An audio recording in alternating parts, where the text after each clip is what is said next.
This is the CZ10 TianGong made by CCZ, the sponsor of today's video. This is a hybrid IEM with one 10mm dynamic driver and 4 balanced armature drivers. So on paper, this suggests technical performance and sound separation. Well, that, my friends, we will answer in today's review. I like that this IEM is very easy to drive, as its impedance is only rated at 16 ohms, so plugging it straight to my Samsung, it's all just fine, no serious amplification needed. Now this has a really good faceplate on it that looks very special, and a build that's made of zinc alloy. But before we get ahead of ourselves, hi, my name is Daniel with the Biboyharanero team, and we've been reviewing keyboards, mice, and audio gear since 2019, so consider subscribing, and we'll bring you more videos such as these every week. Back to the CZ10, this has a U-shaped tuning based on what my ears hear. And by the way, I don't look at frequency response graphs as I base all of my audio gear reviews by ear. Let's go over what's in the box and the build quality of the IEM.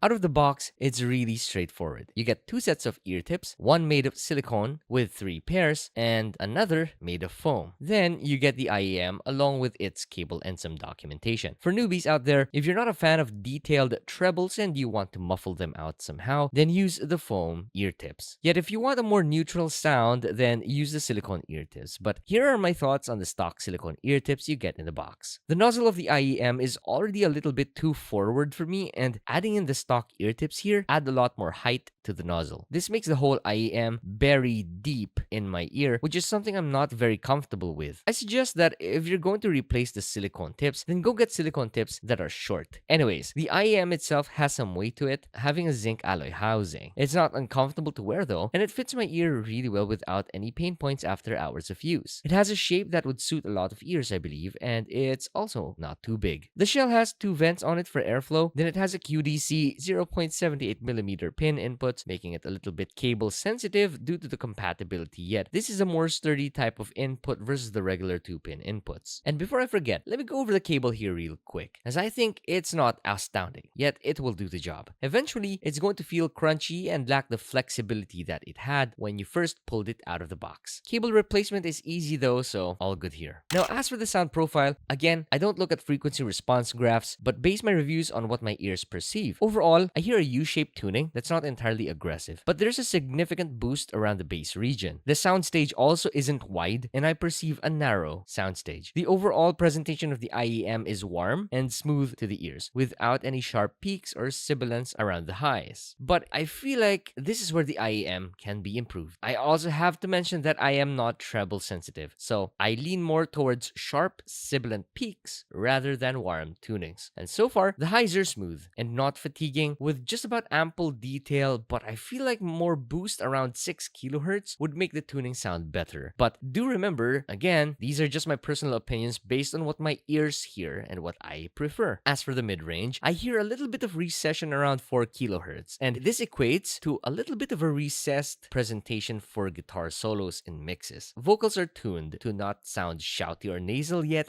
I still would like vocals to sound more forward, meaning a boost around 2 kHz or 3 kHz would have made this better. Then as for the low ends, with the U-shaped tuning, this has a sub-bass focus. I am bass sensitive, and I am not a fan of heavy bass, and same goes especially for rumbles. So if you haven't already picked it up, the tuning on this set is not for me. Yet, it also doesn't mean that it's bad. I would highly recommend the tuning on this set for those who are treble sensitive. I might even give it a 7.5 out of 10 recommendation for bass heads who also seek a level of technicality from their sets. Now I think gaming is where this IEM truly shines because of the low-end performance and low mids. This equates to more rumbly explosions and a more full-sounding gunshots. I also like that regardless of how busy the environment gets, footsteps are still there and I can easily pick them out of the mix. I also did mention that I hear a dip in the upper mid-range which results in somewhat recessed teammate callouts, but this is easily fixable by just boosting team voice chat. Both the smallest ear tip and the mid-sized ear tip fit my ear, yet I get the best bass extension and seal from the mid-sized ear tip, so I would use the medium-sized tip for gaming. With a better bass extension, yeah, you do get a little bit more muffled tuning due to the boost in the sub-bass. Yet this makes the set all the more better in terms of gaming performance, especially for horror games. Overall, I see this as a good all-rounder, though it's not at the technical level that my ears are looking for, as I personally and honestly have heard better sound separation on other sets at the same price range. But the bass on this thing and its texture is just something that makes it one of the easiest easily recommendable budget IEMs that I could back up. It also looks good too. Anyways, links will be in the description below. Let me know if you have any questions down in the comment section. I'll see you guys again next time. Bye bye.